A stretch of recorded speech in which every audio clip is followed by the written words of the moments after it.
నిఖిల్ అన్న ప్రజెంట్ అయితే తెలుగు సీరియల్ ఏమీ చేయట్లేదు. ఎందుకంటే లాస్ట్ టైం బిగ్ బాస్కి వెళ్ళటం కోసం ఆ సీరియల్ అనేది అగ్రిమెంట్ క్యాన్సిల్ చేసుకున్నాడు కాబట్టి నెక్స్ట్ 3-4 మంత్స్ 1 ఇయర్ ఎంత ఉండిద్ది ఆ మొత్తం వాళ్ళకి మాత్రమే చేయాలి. ఇంకా వేరే వాళ్ళకి చేయటానికి లేదు కాబట్టి ప్రజెంట్ మూవీస్ కానీ ఏమొచ్చినా ఎందులోనూ సైన్ అయితే చేయట్లేదు.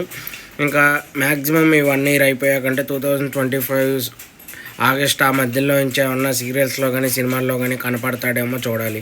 ఎందుకంటే అవినాష్ ఆల్రెడీ ఓసారి చెప్పాడు కూడా, ఇలా అగ్రిమెంట్ టైప్ ఉండిద్ది, దీన్ని మాత్రం మనం దాటకూడదు, దాటితే చాలా ఇబ్బందులు వస్తాయి అని చెప్పి. దానివల్లే నిఖిల్ బ్రో ఏమన్నా మూవీలో ఆఫర్లు వచ్చినా లేదా సీరియల్లో ఆఫర్లు వచ్చినా చేయకుండా ఉండుంటాడు. చూడాలి, త్వరలో అనౌన్స్ చేస్తా అని ఒక షోలో అయితే చెప్పాడు. చూడాలి మరి ఏం జరుగుతుందని. మీరేమనుకుంటున్నారో కామెంట్లో అయితే మెసేజ్ చేయండి. నేనైతే నిఖిల్ బ్రో ఈ అగ్రిమెంట్ వల్లే కొంచెం ఆగుతున్నాడేమో అనిపించింది. లేదంటే ఆ ఫేమ్కి చాలా ఆఫర్లు అనేవి కంటిన్యూగా వచ్చేవి ఉంటాయి. ఆగస్టు తర్వాత మనకేమన్నా తెలిస్తే తెలియచ్చు. ఓకే ఫ్రెండ్స్, మన ఛానల్ లైక్ చేయండి, షేర్ చేయండి, సబ్స్క్రైబ్ చేయండి. ఏమన్నా మరిన్ని అప్డేట్ల కోసం కొంచెం సపోర్ట్ అనేది చేయండి. నిఖిల్ అన్న గురించి ఏమన్నా అప్డేట్ తెలిస్తే మంచి మంచి వీడియోలు అనేవి చేస్తూనే ఉంటాను. అలాగే మనం